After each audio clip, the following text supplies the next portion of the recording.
My name is Rosa Smith. I am 72 years old and have spent my whole life building a family, starting in Cleveland, Ohio. But when I married John, we moved to Chicago, Illinois, where we built our home and raised our only son, Alexander. My John was a hard-working, quiet, but in his own way, loving man. For years, we were life partners, supported each other in every step, celebrated our successes, and comforted each other in hard times. John worked for a construction company.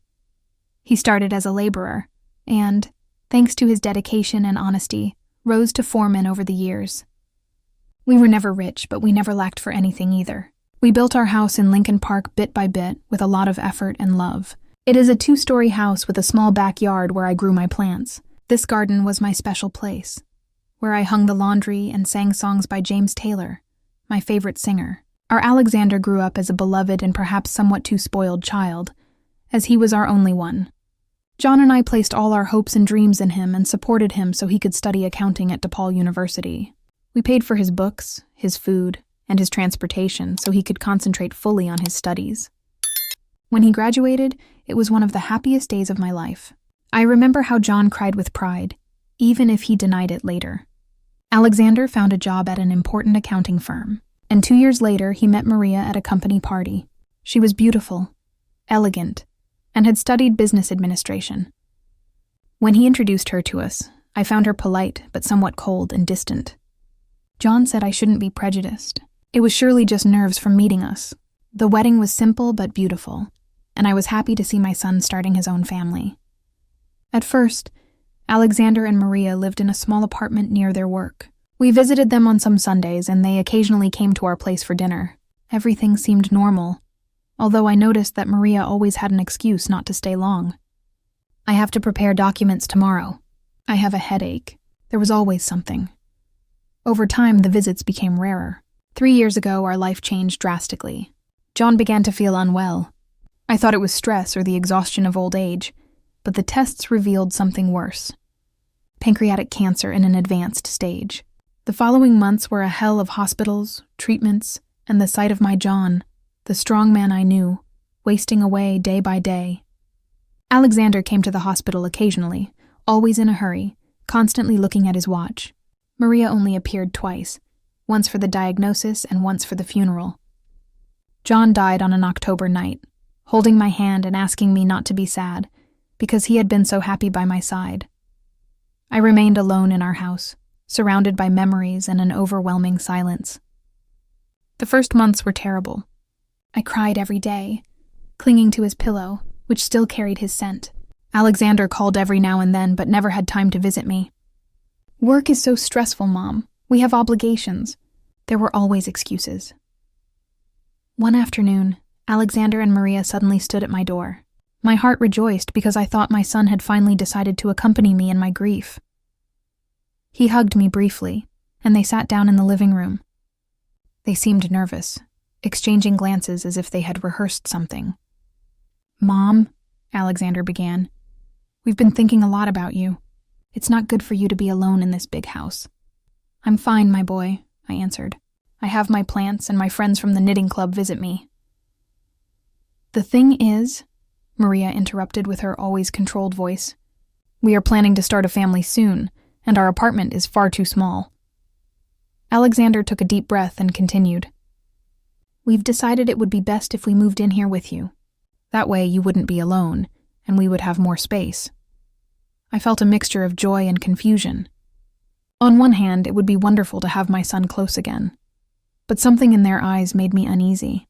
And where would I live? I asked naively. Maria smiled for the first time during the visit. "We've thought of everything, Ms. Rosa. The attic is very spacious.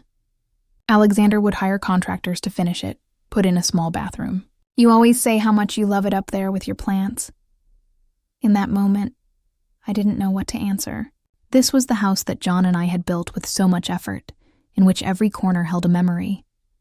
And now they were proposing to banish me to the attic, as if I were an old piece of furniture that no longer fit the decor. "I'll think about it," was all I could say. But deep in my heart, I knew that this was only the first sign that my life was about to change forever. In the following weeks, Alexander called daily, asking if I had made a decision. Each time, he mentioned how expensive the larger apartment they were considering was, or how Maria was already picking out decorations for a nursery.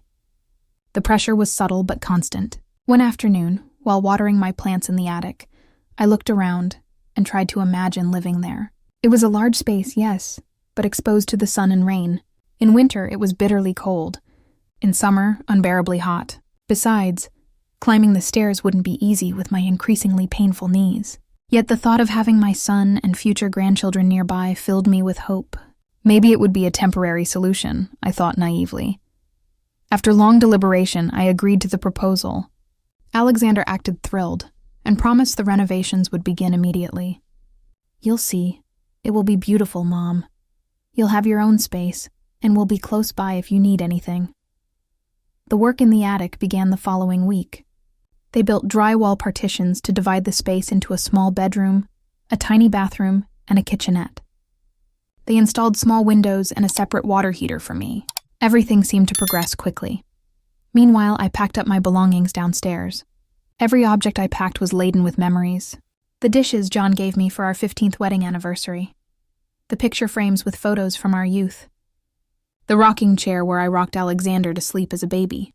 I only took the bare essentials, assuming I could retrieve more later if I needed it. One Saturday morning, while I was selecting which books to take, I heard Alexander and Maria enter the house.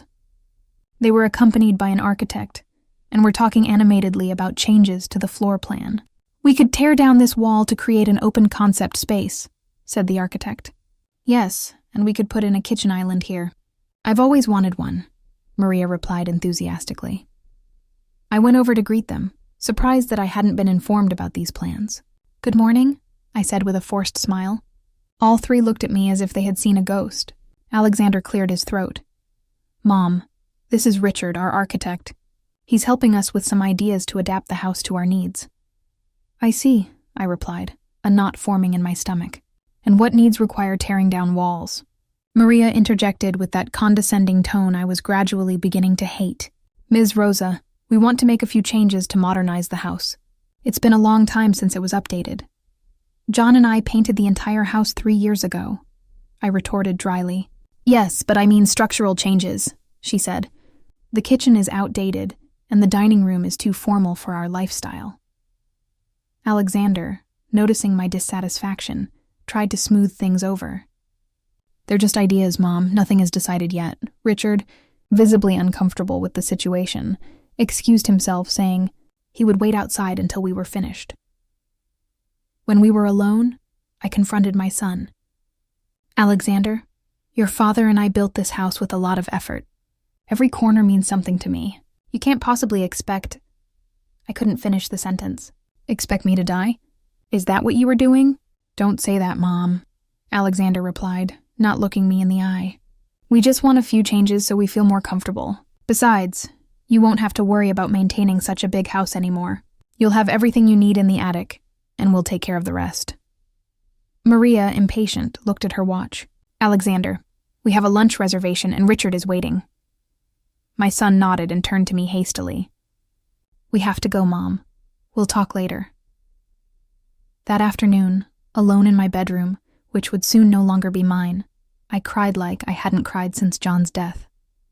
I felt that I was losing my home, my memories, and in a way, my son. The next day, Alexander came alone to help me move my things to the attic. The renovation was complete, but the space was even smaller than I had imagined. My bed barely fit in the bedroom. There was just enough space for a small nightstand. The kitchenette had an electric hot plate with 2 burners and a mini fridge. The bathroom was so narrow that I brushed the walls when I moved. "It's cozy," I said, trying hard not to sound disappointed. "You'll get used to it," Alexander replied. "Besides, you can come down to the living room or the garden anytime." While we were putting my things away, I noticed there were many boxes of John's belongings that I hadn't gone through yet. I had left them in the closet, thinking I would find the strength to sort through them one day. "What about Dad's things?" I asked. Alexander visibly tensed. "I thought you could dispose of most of them. It's been 3 years, Mom, and we need the space." "Those are his things, Alexander. I can't just throw them away." "Then bring them up here if you want to keep them," he said. but we'll be using this bedroom." His tone hurt me deeply. It was as if his father's memories were a burden, an obstacle to their plans. My first night in the attic, I couldn't sleep. The street noise, the cold seeping through the poorly sealed windows, and above all, the feeling of being banished from my own home kept me awake. I heard Alexander and Maria's laughter downstairs. Music, the clinking of glasses. They were celebrating their new acquisition while I felt like a stranger. The following days were even more difficult. Maria began to fill the house with new furniture, getting rid of the pieces John and I had chosen with so much love. The family photos disappeared from the walls, replaced by abstract paintings she considered more modern. Every change was like a small stab to my heart. One morning, I went downstairs to have breakfast and found they had changed the lock on the front door. I tried to open it with my key, but it was useless. I had to ring the bell like a guest in my own house. Maria opened the door with a surprised expression. "Ms. Rosa, we weren't expecting you so early." "I just wanted to make some coffee," I replied, confused. "My key doesn't work." "Yes, we had to change the locks. There have been break-ins in the neighborhood. We'll give you a new key later." I entered my former kitchen and barely recognized it. They had torn down the wall to the dining room, installed a kitchen island as Maria wanted, and replaced all the appliances. My old dishes had disappeared from the cabinet. "Where are my plates?" I asked, my patience reaching its limit. "We moved them to the basement. They were too old and didn't match the new decor," Maria answered without looking up from her phone. "You can use the new ones if you want to prepare something." She pointed to a shelf with minimalist white plates, all identical and without personality. In that moment, I understood that I was no longer welcome in my former home. I was a stranger, a tolerated disturbance. I returned to the attic with my coffee, a heavy feeling in my chest. As I looked out the small window at the garden I had tended for decades, I noticed that Alexander had begun to tear out my rose bushes to make space for a new grill. My flowers, some of them planted when he was just a child, were being discarded without any consideration. A tear ran down my cheek, but I quickly wiped it away. I didn't want them to see me vulnerable. I had to be strong, as John had always taught me. In that moment, I remembered that I still hadn't brought up the boxes with John's things. "Tomorrow," I promised myself. "Tomorrow I'll get John's things before they throw those away too." I had no idea that those boxes contained something that would change the course of my story forever. The next morning, I got up early. From my window, I saw Alexander and Maria leave the house in formal clothes. They were probably going to work or an appointment. It was the perfect opportunity to get John's things. I waited until their car was out of sight and carefully went down the stairs. My knees ached more than ever, but my determination was stronger than any physical pain. When I reached the front door, I remembered the lock had been changed, and they hadn't given me a new key as promised. Luckily, the back door to the garden still had the old lock. Presumably, because they hadn't had time to replace it yet. I entered quietly, like a thief in my own house. The interior was barely recognizable. In just a few weeks, they had completely transformed the living and dining rooms. The rustic wooden furniture, which John had bought on a trip to New England, was gone. Replaced by modern sofas with straight lines and neutral colors. The lace curtains I had crocheted by hand had been replaced by metallic blinds. Even the floor was different, with large tiles that echoed with every step. I went into our former bedroom, which was now Alexander and Maria's master bedroom. When I opened the door, I felt a knot in my stomach. The bed where John had spent his last days was gone. In its place stood a king-size bed with a canopy and silk bedding. The wardrobe where we kept our clothes had been replaced by a walk-in closet with mirrored doors. I searched desperately for the boxes with John's things, but they were nowhere to be seen. Where did they take them? I muttered as fear grew in my chest. I looked under the bed, in the new closet, even in the adjoining bathroom, but there was no trace of the boxes. I went into the hallway, and then into Alexander's former childhood room. It was being converted into a nursery, with half-painted yellow walls and unassembled furniture stacked in a corner. I found nothing there either. Finally, I went to the basement, a small room where we stored seasonal items and tools. The light was dim, and the air smelled of dampness. In a corner, carelessly stacked, I finally found John's boxes, but something alerted me immediately. There were fewer than I remembered. Before the move to the attic, there were at least 8 large boxes of his things. Now, only 3 remained, and they were open. the contents rummaged through, as if someone had been looking for something specific. My blood boiled.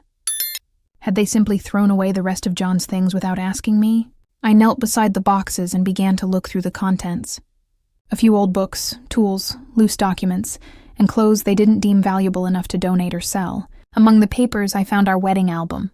The black and white photos showed John and me, young, in love, surrounded by family who were now mostly no longer with us. I ran my fingers over a picture of John in his rented suit, nervous, smiling. "I miss you so much," I whispered as tears ran down my cheeks. I sat down on an empty box to rest briefly and decide what to do. I couldn't bring all the boxes to the attic at once. Not with my dwindling strength and aching knees. I would have to make several trips and select the most important things first. While I was sorting through the items, I heard the front door open. My heart skipped a beat. They had come back so quickly. I quickly grabbed the photo album and some documents that seemed important, put them in a plastic bag I found nearby, and hid behind some shelves. "I'm telling you, I left the papers somewhere in the bedroom," I heard Alexander's voice. "You always lose everything," Maria answered, annoyed. "Did you check the basement?" "We threw away a lot of your parents' things there." "Stored," Alexander corrected, though without much conviction. "Whatever, we need those papers to show the lawyer."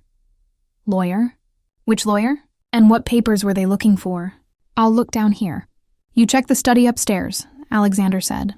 I heard his footsteps approaching the basement. I stayed motionless, trying to control my breath. Alexander came down the stairs, turned on the light, and began to rummage through the very boxes I had just been looking at. Mom always organized everything so carefully. "It must be here," he muttered to himself as he shuffled the contents. Where would Dad have kept important documents? After a few minutes of frustrated searching, Maria called from upstairs. "Alexander, I think I found something in the study."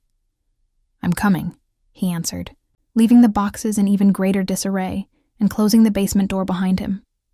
I waited a few minutes to make sure they wouldn't come back, and then stepped out from my hiding place. My curiosity was at its peak. What papers were so important that they had interrupted their day to look for them? And above all, what did a lawyer have to do with it? Quietly, I went up the stairs and crept to the study, a small room John had used for household accounting, and which Alexander had now set up as his workspace. The door was ajar, and I could overhear the conversation. "Here it is," Maria said triumphantly, "the deed to the house." "Are you sure it's the original?" Alexander asked. "Yes, it has the seal and the notary's signature. With this and the death certificate, the lawyer can begin the transfer." "And what if Mom refuses to sign?" Alexander asked, concerned. "We don't need her signature, darling," Maria replied in a tone that made my blood run cold. "The house was only registered in your father's name. As his heir, you are the legal successor. Your mother has no legal claims on the property." I had to suppress a scream. How was that possible? John and I had bought this house together with our savings. True, he had handled the formalities, as it was common back then for properties to be registered in the husband's name, but he had always assured me that the house belonged to both of us. "I don't feel right about this," Alexander said. "It's Mom's house, too." "It's family property," Maria replied coldly. "And now that we're expecting a baby, we have to secure our inheritance. Besides, we've given her a place to live. That's more than many families would do." I had to lean against the wall to keep from collapsing. "Let's go," Maria said. "The appointment with the lawyer is at the hour, and I don't want to be late." "And what if Mom comes back and notices the deed is missing?" Alexander asked. "I doubt she even knows it exists. And even if she did, what could she do? The law is on our side." I heard them gathering the papers and getting ready to leave. Quickly, I slipped into the kitchen and out the back door to get back to the attic via the outside stairs. My heart was pounding so loudly I thought it would burst. Up in my little refuge, I sat on the bed and tried to process what I had heard. My own son was planning to take my home from me, the house that John and I had built with so much effort. And the worst part was, it legally looked as though I could do nothing about it. I spent the rest of the day in a state of numbness, between crying and moments of intense anger. At dinner time, I heard Alexander call from downstairs. "Mom, do you want to eat with us?" For a moment, I thought about confronting them, shouting the truth I had discovered. But something held me back. If I revealed that I knew, They might speed up the process or, worse, make good on their threat and send me to a nursing home. I needed time to think, to find a solution. "No, my boy," I answered in the most normal voice I could muster. "I have a bit of a headache and I'm going to bed early." "As you wish," he said, and I could hear the relief in his voice. "We'll save some for you in case you change your mind." That night, I couldn't sleep. Memories of John and our life together flooded my mind. I remembered how we worked overtime to pay the mortgage, how we painted every room ourselves to save money, how we planted every tree and shrub in the garden. This house belonged just as much to me as it did to him. I couldn't believe I legally had no rights to it. As the night progressed, my initial sadness transformed into a determination I hadn't felt in years. John always said I was strong, stronger than I believed. "My oak disguised as a flower," he called me tenderly. "I will not let them take what is mine," I muttered into the darkness. There must be something I can do, some proof that this house belongs to me too. And then, as if John had whispered in my ear, I remembered something. The drawer. The last drawer in his old desk, which he always kept locked. When he fell ill, he gave me a keyring and said, "All the answers you'll ever need one day, you'll find here." In that moment, overwhelmed by the pain of his impending departure, I had paid little attention to his words. The keys lay in a box on my nightstand, forgotten until now. I sat up abruptly in bed, wide awake. Was the desk still in the house? I hadn't seen it on my walk through that morning, but I also hadn't checked all the rooms. "Tomorrow," I promised myself. "Tomorrow I will search every corner of this house until I find John's desk, and then we will see who has the law on their side." With that thought, I lay back down. For the first time in weeks, I felt a spark of hope. I didn't know what I would find in that drawer, but I was determined to find out. For John, for myself, and for the truth.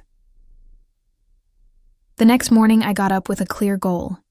I waited patiently and listened to the sounds in the house until I heard the familiar sound of Alexander's car driving away. When I was sure they had gone to work, I went into the house. This time I didn't sneak in like a stranger, but walked with my head held high, aware that I had just as much right to be here as they did, maybe even more. I carried the keyring that John had given me and the determination to find his desk.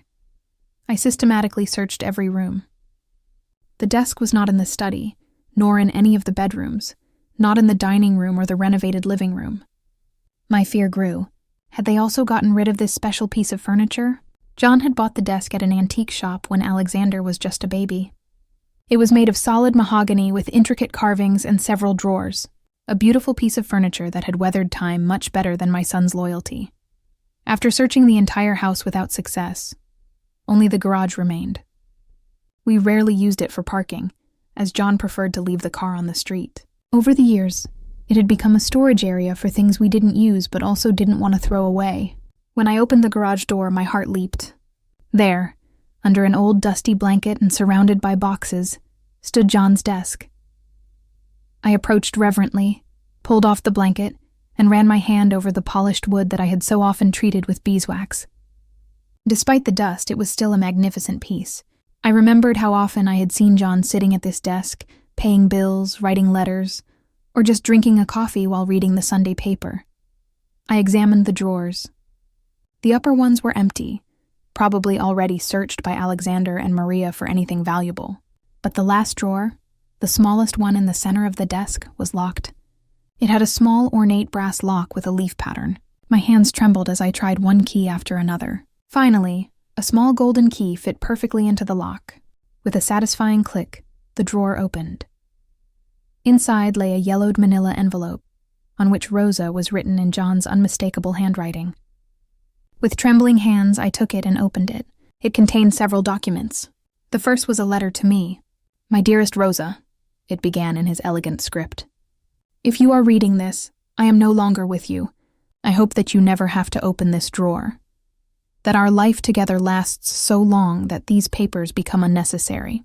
But I was always a cautious man, and there are things you need to know." Tears blurred my vision as I read how John had made arrangements years ago to protect me. The letter explained that although the house was initially registered only in his name, as was common at the time, He had later made legal changes.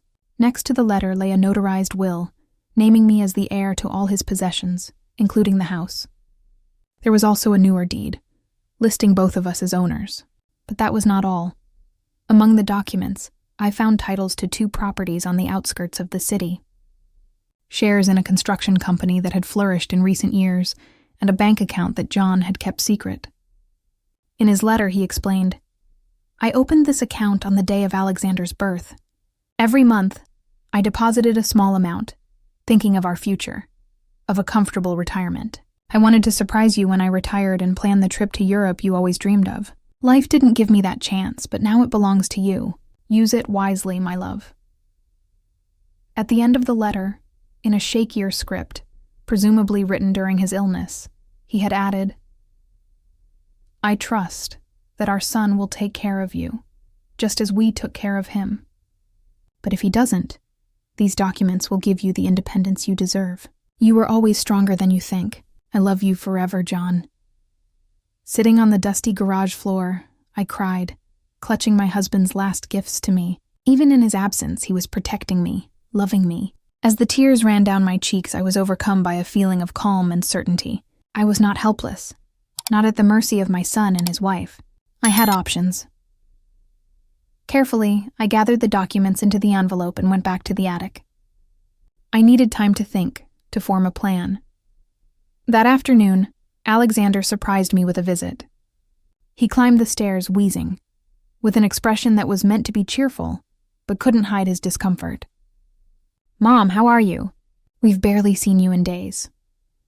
"I'm fine, my boy," I answered calmly, hiding the envelope under my pillow. "I'm just finding it hard to get used to this new situation." "It's for your own good," he said, repeating that phrase I was beginning to hate so much. "At your age, it's not safe to live alone, and here we are to take care of you." I wanted to laugh in his face, taking care of me by banishing me to the attic while they planned to steal my house. But I kept my composure. "Yes, I suppose you're right," I conceded. "By the way, have you seen your father's desk?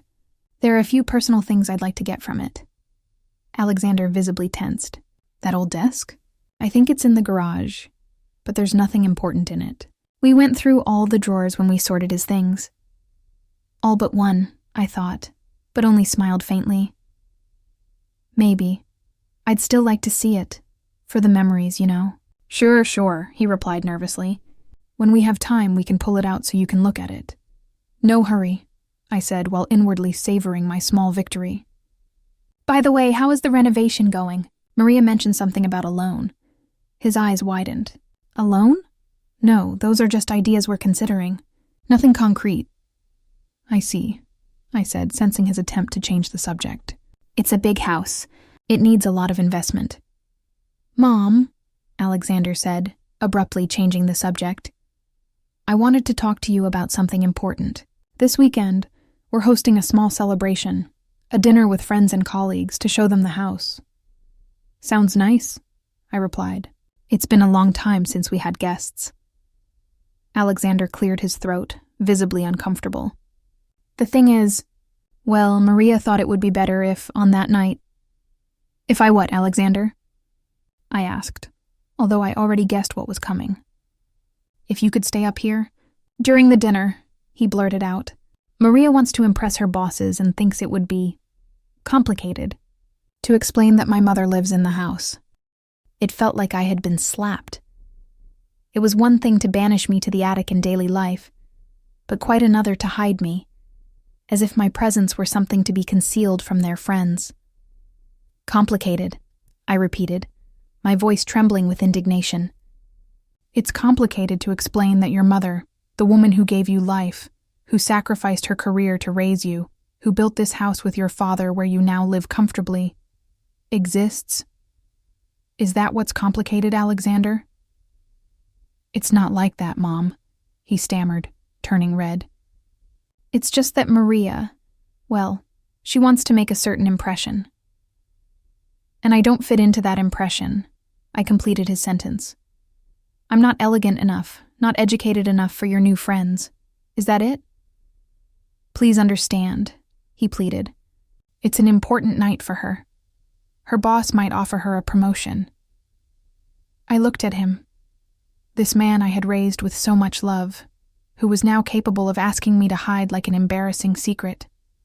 Where had my sweet boy gone? The one who ran into my arms when he scraped his knee. When had he become this selfish stranger who prioritized his wife's wishes over basic respect for his mother? "All right," I finally said, with a calmness that surprised even me. "I'll stay up here. You won't even know I exist." Alexander sighed in relief, oblivious to the pain his words and requests caused me. "Mom, I knew you'd understand. We'll bring some food up for you later." "Of course. That's not necessary," I replied. "I wouldn't want your guest to see someone bringing food to the attic and asking awkward questions." My sarcasm went completely over his head. "You're right.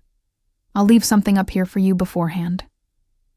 He stood up, visibly relieved to have the problem solved, and gave me a quick kiss on the cheek, like an obligation. "We love you, Mom," he said, but his words sounded hollow. As he left, I stared at the closed door, a mixture of sadness and anger simmering inside me.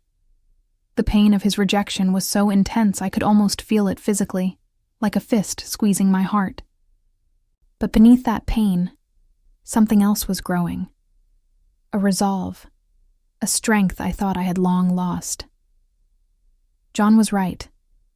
I was stronger than I thought, and it was time to prove it.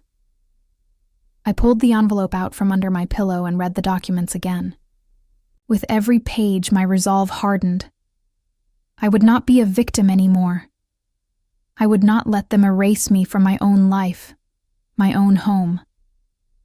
"This ends now," I said aloud, like a promise to John, to myself, and to the woman I once was and was rediscovering. If you have ever felt pushed aside or made invisible after once being indispensable, you will understand exactly what I felt in that moment.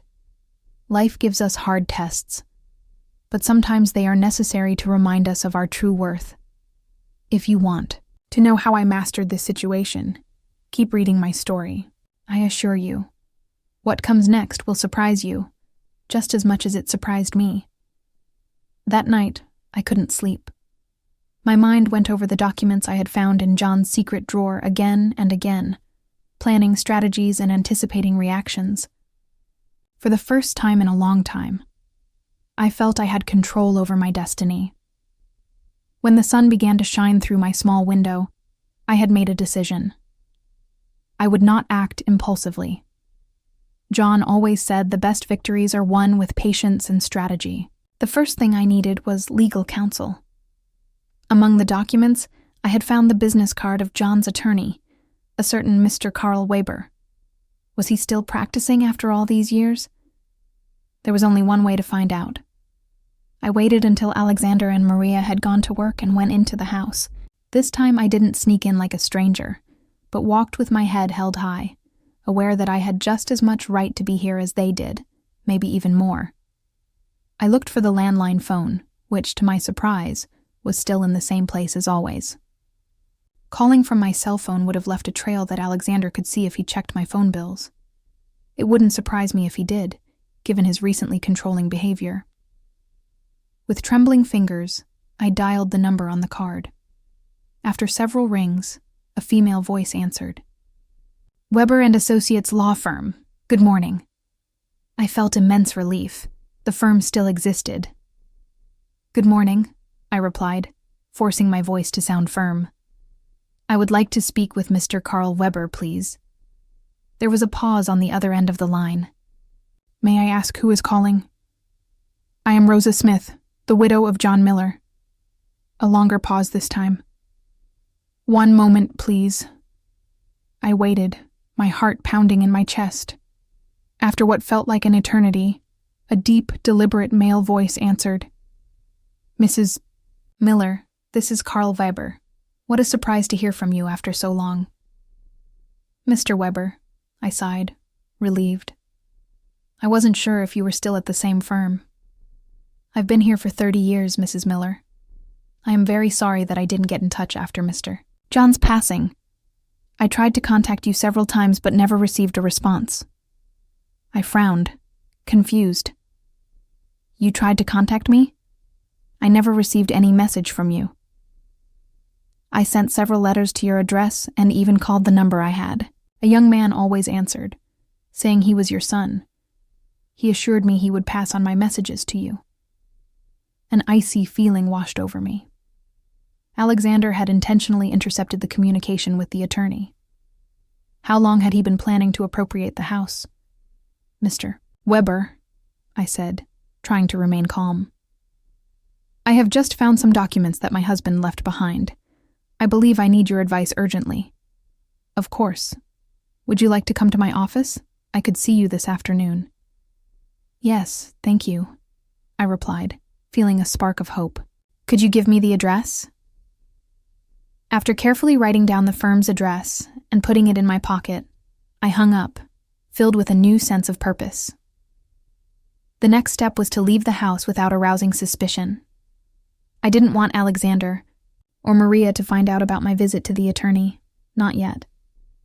I went back to the attic and dressed more carefully than usual. I chose a simple but elegant dress that dated back to my time as a teacher, before I dedicated myself fully to the family. I combed my hair carefully and applied some makeup to hide the fatigue in my face. When I looked in the small mirror, I saw a different woman than the resigned old lady of the past few months. There was a spark in my eyes, a determination in my expression that reminded me of the young woman I once was. I took the envelope with the documents and put it in a cloth bag that John had given me for our last anniversary. Then, as quietly as I could, I crept down the outside stairs and left the house through the garden door. I had left a note on my bed saying I had gone to the market and would be back in the afternoon in case anyone noticed my absence. The drive to Mr. Weber's office was longer than I expected. I took a taxi, well aware that I was spending money I should be saving, but the urgency of the situation justified it. During the ride, I watched the city through the window, surprised at how much it had changed in recent years. I had been so confined to my house, especially since John's death, that I barely recognized some streets. The firm was located in an old but well-preserved building in the Loop district. Upon my arrival, I was greeted by a young receptionist who immediately led me to Mr. Weber's office. The attorney was a man in his 60s with gray hair and thick-rimmed glasses. When he saw me, he stood up from his desk and shook my hand warmly. Mrs. Miller, it is a pleasure to finally meet you. Mr. John spoke of you often. You knew my husband well? I asked, surprised. We were friends in addition to our professional collaboration, he replied with a nostalgic smile. John was an exceptional man, very forward-thinking, and above all, deeply devoted to his family. Those words comforted me. It was nice to know that others remembered John as the wonderful man he was. Mr. Weber asked me to sit down and offered me a coffee, which I gratefully accepted. Then, with trembling hands, I pulled the documents from the envelope and laid them on his desk. I found this yesterday in a secret drawer in my husband's desk, I explained. It seems John made provisions I knew nothing about. Weber examined the papers with a serious expression, nodding occasionally. After several minutes, he looked up and smiled. Mrs. Miller, your husband was indeed very prudent. These documents are legally sound. The house belongs to you as a co-owner with John. The will is valid and properly registered, as are the additional properties and investments. He paused, flipping through the papers. Everything seems to be in order. In fact, the investments in the construction company have yielded considerable dividends in recent years. Dividends? I asked, confused. I never received any payments. Weber frowned. That's strange. According to our records, the dividends were transferred quarterly to the account John set up. A shiver ran down my spine. The bank account mentioned in his letter. I hadn't known about it until yesterday. The attorney looked at me seriously. Mrs. Miller, I think we should check this account immediately. If you'll allow me, I can call the bank right now. I nodded, feeling a mixture of fear and anticipation. Weber made the call, identified himself as my legal representative, and provided the account details from the documents. After a short conversation and some security checks, he listened, attentively to what was being said on the other end of the line. His expression changed from concentration to surprise, and finally to barely concealed outrage. When he hung up, he looked at me directly. "Mrs. Miller, the account exists and is active. The current balance is—" He paused, as if to make sure he wasn't making a mistake. "A little over $5 million, I gasped. $5 million? John was a very smart investor. Also, it appears the construction company he had shares in has grown tremendously in the last 10 years. The dividends have accumulated, plus interest. But I never had access to that money," I murmured, still dazed by the news. "That's the most disturbing part," Weber said in a somber tone. "According to the bank, there is a second account holder who has been making regular withdrawals over the past 2 years." My heart skipped a beat. "A second account holder?" "Yes," Weber confirmed. "Your son, Alexander Miller." The revelation hit me like a bucket of cold water. Not only did Alexander know about the existence of this account, he had also withdrawn money without my knowledge or consent. How much had he already taken? What had he spent it on? The renovation of the house? The new car he had bought last year? "How is that possible?" I asked, my voice barely a whisper. "I never agreed to my son being a co-owner." Weber checked the documents again. "According to these papers, John arranged for you to be the sole owner. For Alexander to have access to the account, someone would have had to forge your signature on the bank documents." The world seemed to spin around me. My own son, to whom I had given all my love, had been systematically stealing from me. He not only wanted my house, but he had already appropriated the money that John had saved for my well-being. "What can I do?" I finally asked, with a voice I didn't recognize as my own. "You have several options," Weber replied with professional firmness. "We can file a fraud complaint against your son. We can have the account frozen immediately and demand an audit of all transactions. Furthermore, we can legally secure your ownership of the house." The possibilities swirled in my head. To file a complaint against my own son for fraud. The thought caused me physical pain, but the magnitude of his betrayal was overwhelming. "I need time to think," I finally said. "Can we first secure the house and the account without involving the authorities?" "At least for now." Weber nodded understandingly. "Of course, we can proceed cautiously. First, we'll change the ownership of the account so that only you have access. And then, we'll legally secure your ownership of the house. But I must warn you, Mrs. Miller, your son will likely not take this well." "I know," I replied, a lump in my throat. "But I can no longer let him treat me this way. John wouldn't have wanted this." "He certainly would not have," Weber confirmed. "Mr. John always spoke of you with the greatest respect and love. He would be proud to see you fighting for your rights like this now."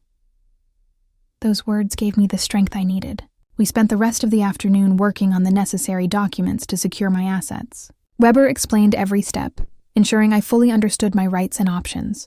When I finally left the firm, the sun was beginning to set. I carried certified copies of all the documents with me, and Weber's promise that the transfer of the account would be completed in the next few days. We had also begun the process of confirming my status as the rightful owner of the house. As the taxi took me back to my old home, I felt a strange mixture of emotions. Sadness over my son's betrayal, anger over the lost time and money, but also a growing determination. When I returned home, it was already dark. I entered quietly and went straight to the attic without encountering anyone. In my room, I carefully stored the documents, along with the keys to my new apartment. As I got ready for bed, I thought about everything I had accomplished in this one day. I had secured my money, found a new home, and taken the first steps toward an independent life. John would have been proud. "Tomorrow is the big day," I whispered, looking at his photo next to my bed. "After tomorrow, nothing will be the same." For the first time since I had been banished to this room, the thought of change didn't scare me. On the contrary, I looked forward to it. Saturday began with an overcast sky, as if the weather sensed the emotional storm I was about to unleash. I woke up early, after a night of surprisingly calm sleep. The certainty of what I had to do had calmed my nerves and dispelled my doubts. From the attic window, I observed the unusual activity in the house. Catering staff went in and out, carrying tables, chairs, boxes of fine china, and flower arrangements. Maria supervised everything with military precision, giving exact instructions and checking every detail. I decided to stay in my room for most of the day. I didn't want to risk a premature encounter with Alexander or Maria that could thwart my plans. I spent the hours reviewing the documents again, mentally rehearsing what I would say, and preparing myself for every possible reaction. Around noon, I heard the sound of engines announcing Alexander's arrival. From the window, I saw him park his car and go into the house with bags full of liquor. Shortly after, a van from a flower shop arrived, delivering elaborate arrangements that Maria meticulously directed into the house. At 5 o'clock in the afternoon, as the activities on the ground floor reached their peak, I began to prepare. I chose my outfit with care. A burgundy formal dress that John had given me for our last anniversary. Elegant but comfortable shoes and a simple pearl necklace that had belonged to my mother. I applied my makeup with special care and put on the perfume John had always loved. When I looked in the mirror, I saw a different woman than the resigned old lady of the past few days. There was strength in my gaze, determination in my posture. I was no longer the submissive mother who let herself be pushed into a corner. I was Rosa Smith, mistress of my destiny, ready to reclaim what was mine. I put the most important documents in a folder and stashed it in my handbag. They were my weapons, my shield, my irrefutable proof. With them, I would expose my son's betrayal and assert my right to my own future. At 7 o'clock in the evening, I heard the first cars arrive. The voices of the guests, laughter, the clinking of glasses. The party was beginning. As I had heard Maria say, dinner was to be served promptly at 8 o'clock. That would be my moment. While I waited, I remembered a conversation with my friend Carla. "You'll be like Cinderella," she had joked. "Except you're not fleeing the ball at midnight. You're making a triumphant entrance when they least expect it." The thought made me smile. Yes, it would be a dramatic entrance, but unlike in the fairy tale, this princess wouldn't flee. This princess was coming to reclaim her kingdom. At 8:10, I took a deep breath and began to descend the outer stairs from the attic. Once in the garden, I could see the splendor of the party through the windows. The living and dining rooms, once my intimate spaces, had been transformed into a stage for pretentious elegance. Tables with white tablecloths, porcelain dishes, crystal glasses, lavish flower arrangements. At least 20 elegantly dressed people chatted in small groups, wine glasses in hand. In the center, like perfect hosts, Alexander and Maria received admiration for their house, for the exquisite taste of their castle. My son, in a suit that probably cost several months of my pension, smiled contentedly, completely unaware of the storm that was about to break. I entered the house through the back door, which led to the kitchen. The catering staff looked at me curiously, but no one asked questions. I went straight to the dining room, where Maria was just announcing that dinner would be served shortly and asking the guests to take their seats. I stood in the doorway, observing the scene. Maria directed them to their places, paying special attention to an older man, presumably her boss. Alexander helped fill the glasses, moving with the confidence of a man who feels he is the absolute master of his domain. I took a deep breath and stepped forward, into the light of the dining room. "Good evening, everyone," I said in a clear, firm voice. The effect was immediate. The conversation stopped abruptly. All eyes turned to me, but the only ones that interested me were those of Alexander and Maria. I saw their expressions change from surprise to horror, and then to panic. "Mom!" Alexander exclaimed, almost dropping the wine bottle he was holding. "What are you doing here? Why did you come down?" Maria recovered more quickly and approached me with a tense smile. "Ms. Rosa, we weren't expecting you. Are you all right? Do you need something?" "I'm doing excellent. Thank you for asking," I replied with the same forced smile. "I just wanted to meet the guests. After all, this is still my house." An uncomfortable silence fell over the room. The guests exchanged confused glances, clearly unsettled by my appearance and my words. The man I had identified as Maria's boss stepped forward and offered me his hand.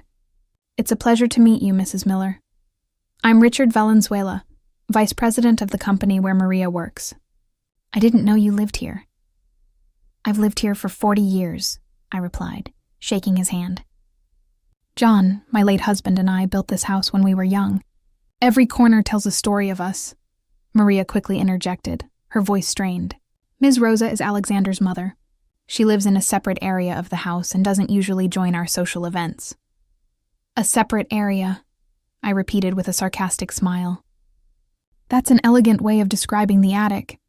Don't you think, Maria? Another silence, this time even more awkward. I saw some of the women present exchange disapproving glances. Alexander quickly came over and took my arm with barely concealed force. Mom, you're confusing our guests, he said quietly but tensely. Why don't you go back to your room? I'll bring you some food later. I gently freed myself from his grip, maintaining my smile. I'm not confused at all, my boy. I'm just telling the truth. 3 months ago, you persuaded me to give you the main rooms of my house and move to the attic, supposedly for my own good. Since then, you've renovated, thrown away my memories, and as I recently found out, planned to legally transfer the property to your name. A surprised murmur went through the room. Alexander's expression changed from panic to suppressed anger. Mom, you're upset and mixing things up, he said, trying to maintain a facade of paternal concern. You know it wasn't like that. Wasn't it? I asked, opening my bag and pulling out the folder with the documents. Then I suppose you also didn't withdraw money from the secret account John left for me. $1.5 million in the last 3 years, according to the bank records. Maria turned visibly pale. One of the guests, a serious-looking man with glasses, cleared his throat uncomfortably. I believe we are witnessing a private family matter, he said, looking at his wife. Perhaps we should withdraw and allow you to resolve this among yourselves. No, please stay, I said calmly. In fact, your presence is important. Witnesses are always useful in these situations. I turned to Alexander, who was looking at me with a mixture of anger and fear. My boy, I have always loved you unconditionally. I gave you everything I could. Education, support, affection. When John died, I trusted you blindly. That was a mistake I have paid dearly for. Alexander tried to interrupt me, but I raised my hand to stop him. Let me finish. I found out everything. The bank transfers, your plans to take the house, even the letters from Dad's attorney that you intercepted so they would never reach me. Everything I did was for your own good, Mom, he finally replied, dropping the pretense that I was confused. This house is too big for you alone. You needed supervision, company. And you needed my money for trips to the Hamptons and a new car? I asked ironically. You needed to hide me like an embarrassing secret when important guests came. Maria, seeing the situation quickly getting out of control, tried to save the evening. Ladies and gentlemen, this is all a misunderstanding, she said to the guests with a forced smile. Ms. Rosa is going through a difficult time. She's adjusting to widowhood and sometimes confuses things. I apologize for this unpleasant scene. I am not confused, Maria, I replied firmly, and I have all the documents to prove it. The house legally belongs to me, as does the money you've spent. John's attorney has everything clearly regulated. Maria's boss, visibly uncomfortable, gave his wife a signal. I think it's best if we go. Apparently, there are family matters that need to be resolved in private. One by one, the guests began to excuse themselves and head for the door. Maria tried to stop them, but it was clear the dinner was a fiasco. Her big chance to impress her superiors had turned into a social disaster. When the last guest had left, Alexander turned to me, his face contorted with rage. Are you satisfied now? He shouted. You've ruined everything. Do you have any idea how important this evening was for Maria? And do you have any idea how important my dignity was to me? I replied calmly. My independence, my right to live in the house I built with my husband?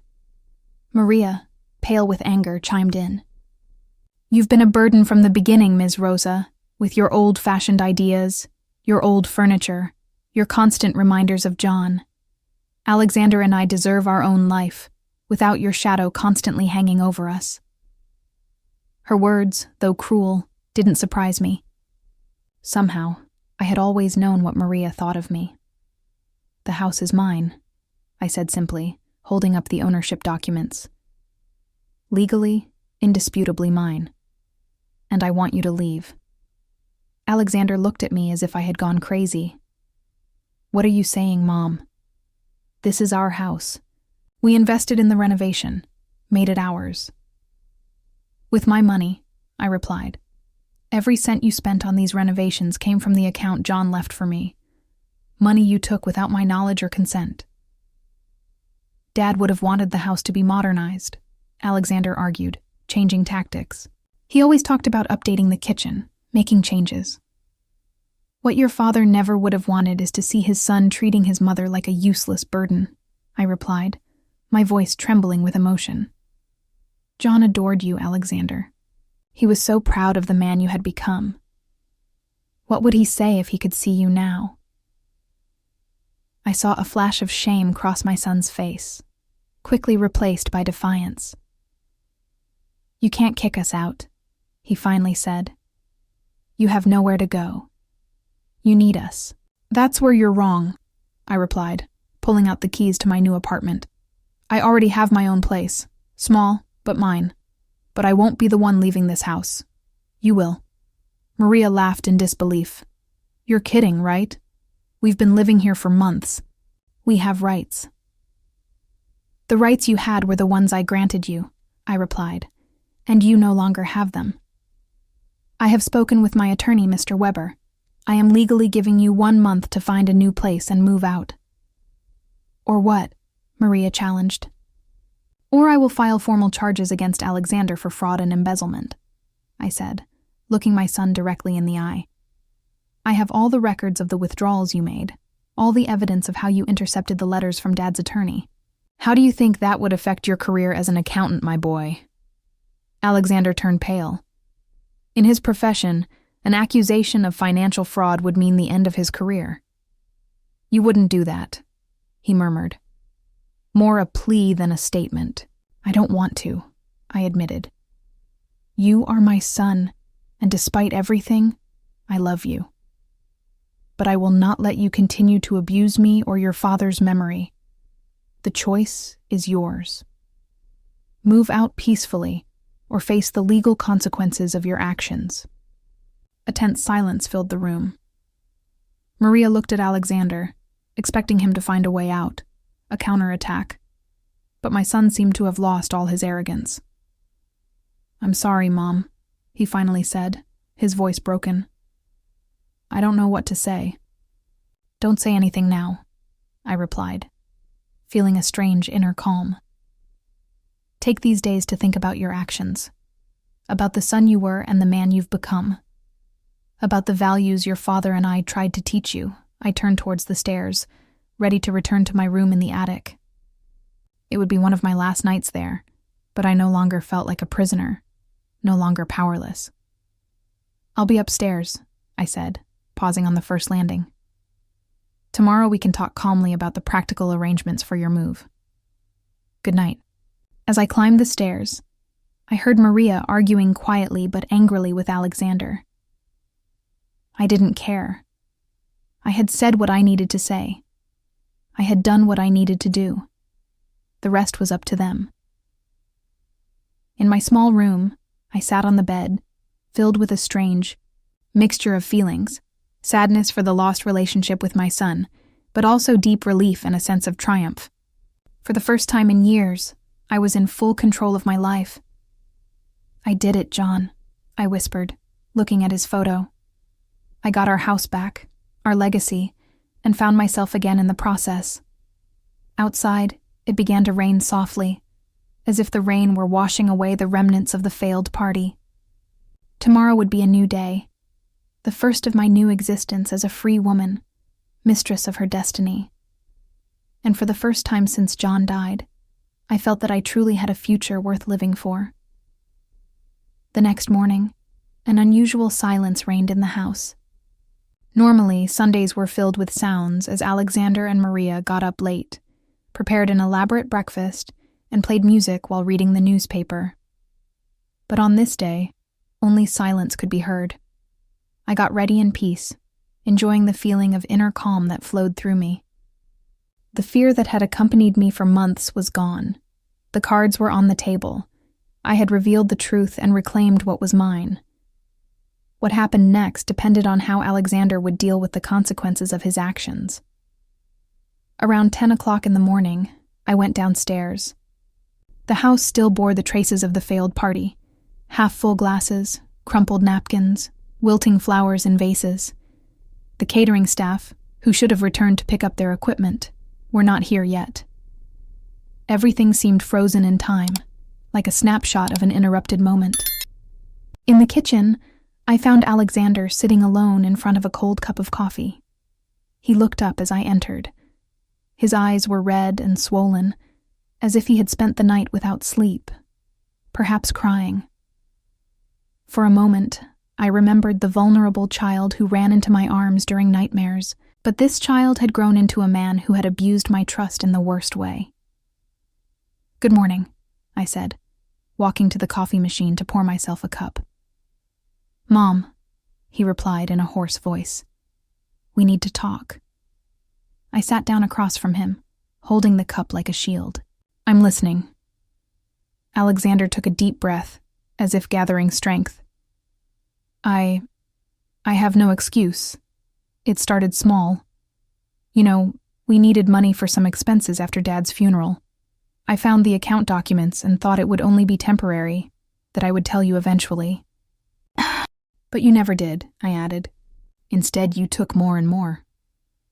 Yes, he admitted, lowering his gaze. The money was there. It seemed so easy. And then Maria wanted a bigger house, better furniture, vacations. Our apartment felt so small after seeing this house every Sunday. So you decided you wanted it for yourselves, I said, not hiding my disappointment. It was Maria's idea at first, Alexander confessed. She said it was a waste for you to live alone in such a big house, that we could save a lot if we moved in here. And it made sense, really. I thought it would be better for everyone. You would have company, we would have more space. And the attic was Maria's idea too? I asked. Alexander blushed, unable to meet my gaze. She said we needed more privacy, that it would be awkward to have my mother constantly present. The attic seemed like a solution. You would have your own space, separate, but close. And the house documents, the attempt to transfer the ownership to your name? That came later, he muttered. The bank denied a loan for the renovations because the house wasn't in our name. Maria did some research and found out it was legally registered only in Dad's name. The attorney said that as his son, I could claim ownership if you had no documents proving co-ownership. The cold calculation of this plan made my blood run cold. My own son had been willing to rob me of my home out of convenience, out of greed. And the letters from Mr. Weber, which you intentionally intercepted. Alexander ran his hands through his disheveled hair. They came shortly after the funeral. Maria saw them first and opened them.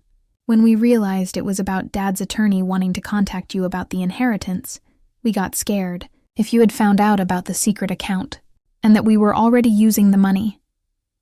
So you decided to hide everything from me, to make me believe I had no means of my own. That I was completely dependent on your generosity. It wasn't planned like that, he protested weakly. We just let things happen. One day led to the next. And you never thought about the consequences? About what you were doing to me? Alexander was silent for a moment, then answered in a broken voice. I think I convinced myself it was for your own good. That you didn't have to worry about money or property. At your age, I thought I could handle it better than you. Because I'm just a useless old woman, incapable of managing her own affairs, I added bitterly. No, Mom, it wasn't like that, he began, but stopped when he saw my skeptical look. Or maybe I did think that partly. I was terribly wrong. At that moment, we heard footsteps in the hallway. Maria appeared in the kitchen doorway, fully dressed, with a cold, controlled expression. Unlike Alexander, she seemed not at all remorseful, just angry and calculating. Good morning, she said with exaggerated politeness. I nodded briefly, without giving her a verbal response. Alexander visibly tensed at his wife's presence. Maria and I talked. About everything last night, he finally said. about what happened, and about your ultimatum." "It wasn't an ultimatum," I corrected. "It was the direct consequence of your actions." Maria snorted softly, but commented nothing. She poured herself a cup of coffee and stood leaning against the counter, watching us. "We've decided to move out," Alexander continued. "We'll find a new place as soon as possible. But I wanted to ask you, are you really going to press charges against me?" The question hung heavy in the air. I could see the fear in my son's eyes. A formal fraud charge would destroy his career, his reputation, possibly even his marriage. "That depends on several things," I replied after a moment. "First, I want you to return the money you took without my consent." "We don't have $1.5 million, Maria interrupted sharply. "A large part was invested in the renovation of this house. The rest went to various expenses."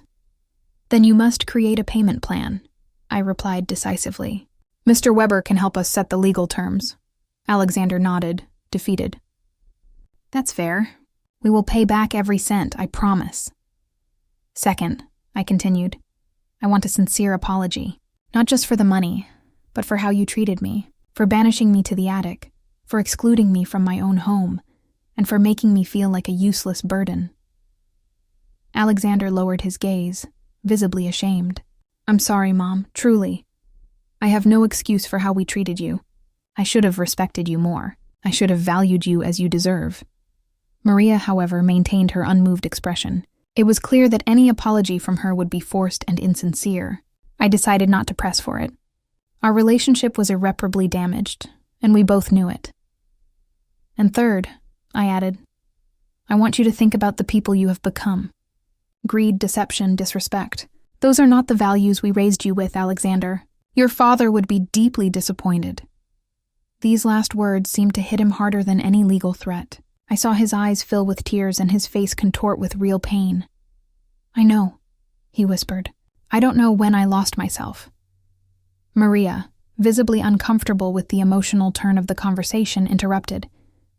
"So you won't press charges if we meet your conditions?" I looked at her directly, unintimidated by her coldness. "If you repay the money as agreed and respect my property from now on, there will be no legal action. But this is non-negotiable and not open to falsehoods. You crossed lines you never should have crossed. Understood?" "Understood," she replied curtly. "How much time are you giving us to find a new place?" "1 month, as I said yesterday," I replied. "You can take the new furniture you bought, but everything that belonged to John and me stays here." Alexander nodded, accepting the terms. "Thank you, Mom, for not taking it further." "I'm not doing it for you," I clarified. "I'm doing it for the memory of your father, who always believed in second chances. And for myself, because I don't want to spend my remaining years in legal battles with my own son." An uncomfortable silence fell over the kitchen. Finally, Maria spoke. "I suppose we should start looking for apartments today." Without waiting for an answer, she left the kitchen, leaving us alone again. Alexander looked broken, as if the weight of his actions had finally crushed his shoulders. "I don't know if you can ever forgive me," he said, almost whispering. "Forgiveness takes time," I answered honestly, "and real atonement. Not just words, but actions." "I understand," he nodded. "I will do everything to win back your trust. It will take time, maybe years, but one day at a time." "One day at a time, Alexander," I said, standing up. "For now, let's focus on resolving the practical aspects of this situation." In the following weeks, I watched as my son and his wife prepared to move. They found an apartment in a nearby neighborhood and began to pack their things. Maria kept a cool distance from me, limiting our interactions to the absolute necessary. Alexander, on the other hand, tried to get closer, showed himself to be helpful, asked about my day, and offered to help with small tasks. I remained polite but reserved. The wound was too fresh, the betrayal too deep, to pretend that everything could go back to normal. Nevertheless, I noticed a real change in my son's attitude. The arrogance had given way to humility, the indifference to attentiveness. Whether this change would be permanent or just a temporary reaction to being caught, only time would tell. One afternoon, as I was going through John's closet to decide what to do with his things now that I would have the house to myself again, Alexander appeared in the doorway of the room. "Can I help you?" he asked shyly. I looked at him for a moment, considering rejecting his offer. But something in his expression, a genuine vulnerability, made me change my mind. "Sure," I replied. "I was thinking of donating some of Dad's suits to the local shelter. There are families who could use them." Alexander came closer and began to carefully take the suits out of the closet. We worked in silence for a while, until he pulled out an old hand-knitted sweater that John often wore at home. "I remember this sweater," he said, stroking the worn wool. "Dad wore it every Christmas Eve when he read the Christmas story before we opened the presents." The memory hit me like a blow. It was a family tradition. John in that sweater, sitting next to the small Christmas tree, reading the story while Alexander waited impatiently to open his gifts. "You can keep it if you want," I offered, surprising myself.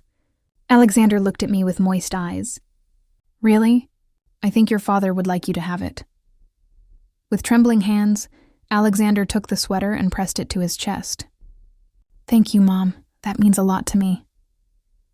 This small moment of connection was fragile, but it sowed a seed of hope.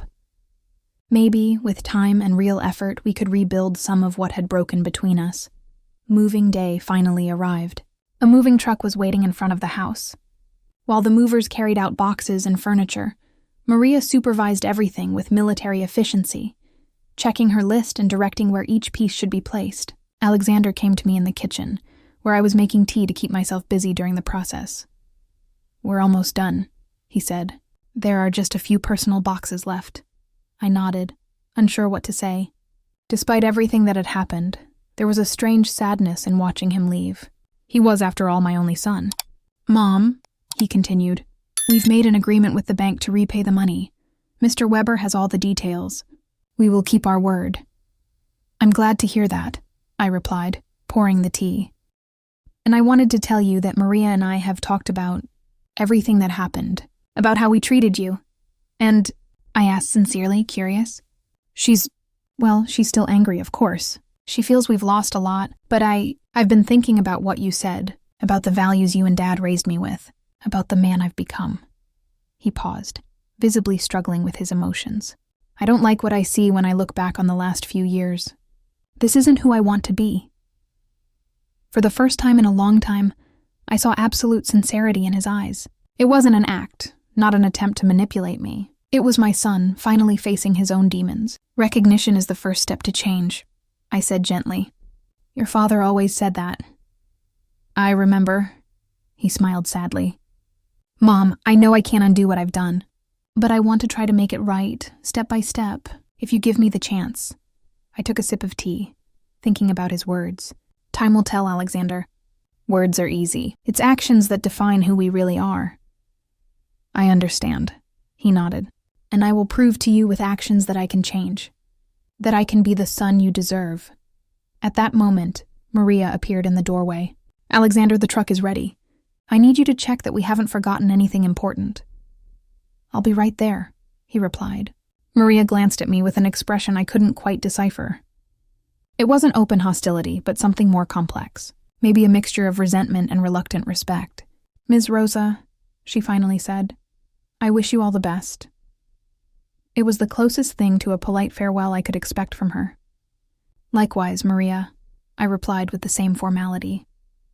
As she left, Alexander turned to me one last time. "I'll call regularly to see how you are, if you'll let me."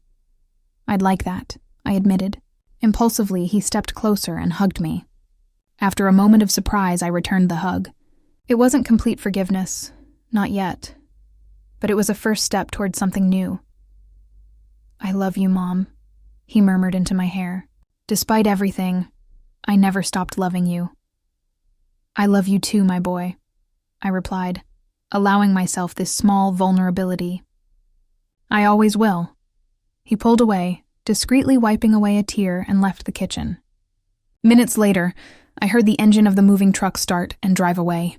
I went to the window and watched Alexander's car follow the truck, taking my son and Maria into their new life. The house became silent. A silence that, for the first time in a long time, did not weigh heavily on me. It was a silence full of possibilities, of new beginnings. A year has passed since that confrontation that changed the course of our lives. The house, my house, has become a home again, not the same as before, when John was alive and filled every corner with his warm presence, but still a home. My home. I decided not to move into the small apartment I had rented in an impulse of independence. This house holds decades of memories, sweet and bitter. Every wall, every piece of furniture, every plant in the garden tells a story of the life that John and I built together. I couldn't just give it up.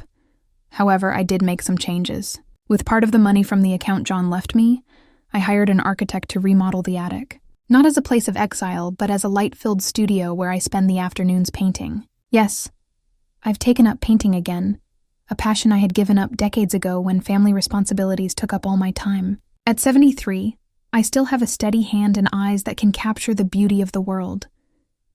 The ground floor of the house has regained much of its original character. I reversed many of Maria's renovations and restored the cozy charm it always had.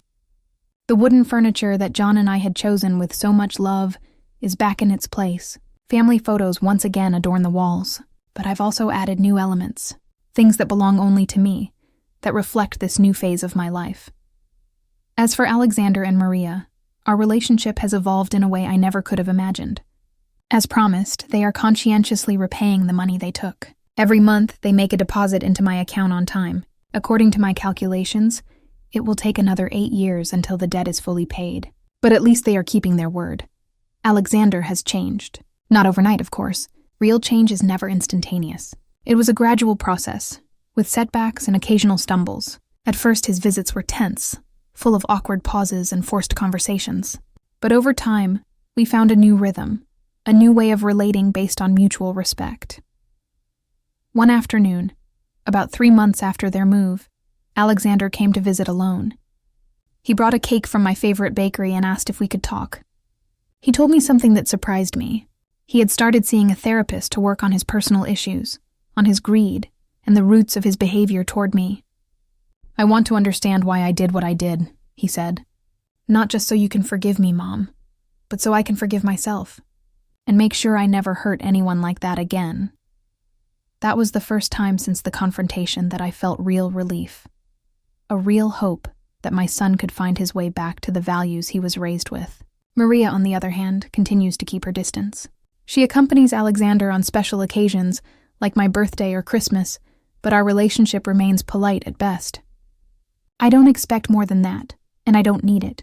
I've learned that not all relationships can or must be repaired. Some simply evolve into something different, less familiar but functional. My social circle, however, has grown considerably. I've reconnected with old friends like Carla. I've joined a book club at the local library and started taking painting classes at a senior cultural center. For the first time in decades, I have an active social life that doesn't revolve exclusively around my family. I've also traveled. Small trips at first. A weekend in Cleveland to visit the city of my childhood. A few days in Boston to admire the arts and crafts. As I gained more self-confidence, I ventured further. 6 months ago, I took the European trip that John and I had always dreamed of. I visited Paris, Rome, Barcelona. In each city, I carried a small urn with some of John's ashes.